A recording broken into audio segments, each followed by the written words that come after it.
Snow drifted gently across the quiet suburban street, settling like powdered sugar on rooftops, cars, and the soft winter lawn. Christmas lights blinked lazily through the haze of cold, their warm glow fighting the December chill. Inside the Johnson home, the smell of cinnamon cookies floated through the air as 8-year-old Emily pressed her face eagerly against the frost-kissed window. She loved Christmas more than anything, more than school vacations, more than snow angels, even more than the gifts waiting under the tree. Christmas was the one time of year she believed miracles could crawl right into your life and take a seat at the table. But that evening, something outside caught her eye, something unusual enough to make her forget the cookies cooling on the counter. Across the street, walking slowly with a cane, was the woman locals quietly avoided. Mrs. Parker, the obese widow who had lived alone since her husband passed away 5 years earlier. People whispered that she barely left her home, that grief had wrapped around her like invisible rope, that she was lonely, sad, and surviving on memories that grew heavier than her body. She was bundled in an oversized coat, her steps slow, each one appearing like a decision. She struggled to pull a small cart behind her, loaded with grocery bags that looked far too heavy for her frail spirit. Emily watched as a bag slipped from the cart and rolled into the snow.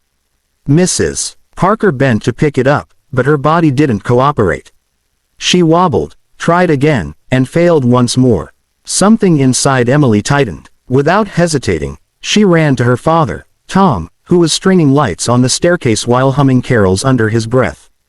"Daddy," she said, tugging at his sleeve urgently. "Can we help her?" Tom turned to the window. The sight of the struggling widow softened his expression. He had noticed her around the neighborhood, always alone, always quiet. He often wondered how someone could live with so much silence surrounding them. "Get your coat," he said gently. They stepped out into the cold together, and Emily raced across the yard, her boots crunching through the snow. "Mrs. Parker," she called in her small, bright voice. The woman turned, startled. Her eyes, tired and red around the edges, widened behind her fogged glasses. "Oh, hello, dear," she said softly, trying to smile. "I'll get it," Emily said, scooping up the fallen bag. Tom lifted the other ones effortlessly, placing them back onto the cart. "You shouldn't be carrying all of this by yourself," he said kindly. Mrs. Parker hesitated, embarrassed. Well, I didn't want to trouble anyone."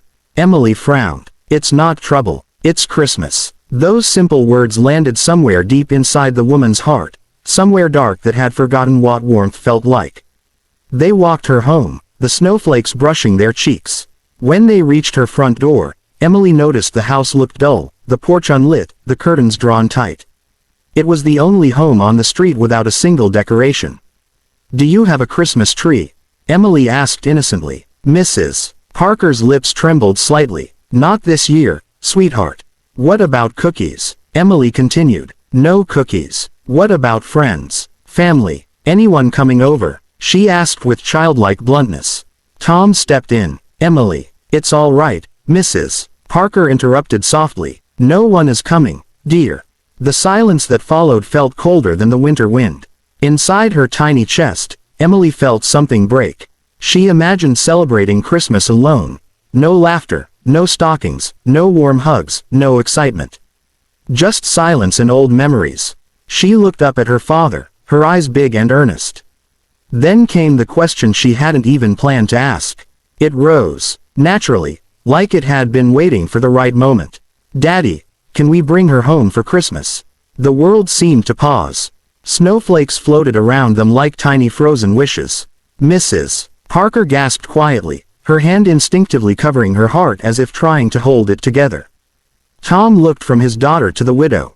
He understood kindness well. His late wife, Emily's mother, had been the kindest person he ever knew. She used to say, "The loneliest people need Christmas the most." He had admired that about her. Emily seemed to carry the same light. He nodded. "If Mrs. Parker agrees, we'd love to have her." Mrs. Parker blinked rapidly, her breath shaky. I wouldn't want to intrude." "You wouldn't be intruding," Emily insisted. "You'd be family for Christmas." Family. That word hit her harder than the cold. She hadn't heard it spoken to her in years. The next evening, Tom and Emily returned to help her pack a few things. They tidied her home a bit, dusting the surfaces untouched for seasons, opening a window to let in fresh air. Emily placed a small handmade ornament, a crooked paper star, on the table. "This is for you. Mommy made it before she went to heaven. Now it can be yours too." The widow's eyes filled with tears as she held the fragile star. "Thank you, sweetheart. That means more than you know." Christmas Eve in the Johnson household sparkled with life. The tree glowed, laughter echoed from room to room, and the smell of roasted turkey mingled with fresh gingerbread. Emily insisted on showing Mrs. Parker everything. The gifts she wrapped herself, the snow globe her mom had given her, even the secret candy stash under her bed. Tom noticed how the widow softened through the evening. Her shoulders relaxed, her eyes shone a little brighter. Every once in a while, she'd laugh, quietly, warmly, like someone remembering how. After dinner, as they sat by the fire, Emily curled up beside her.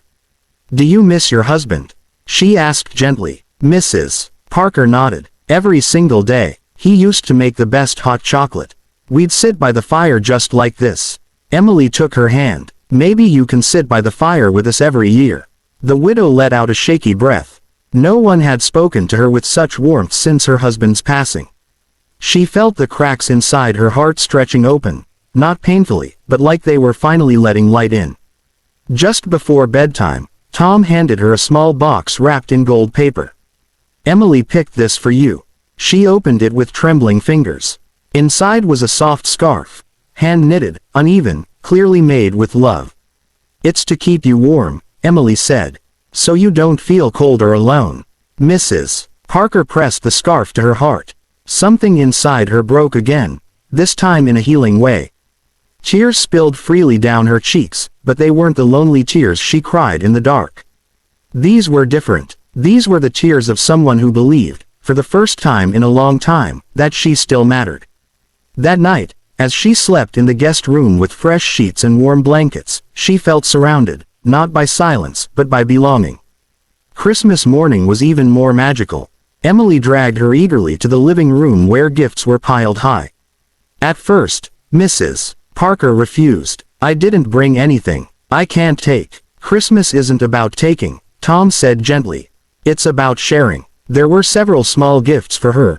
Slippers, a box of tea, a framed picture of all three of them taken the night before. But the real gift wasn't the items, it was the feeling. For the first time in years, she felt included, wanted, loved. After breakfast, they walked her home so she could get a few things. But when they opened her door, they stopped in shock. Tom had secretly arranged for neighbors to decorate her house while they slept. The porch was wrapped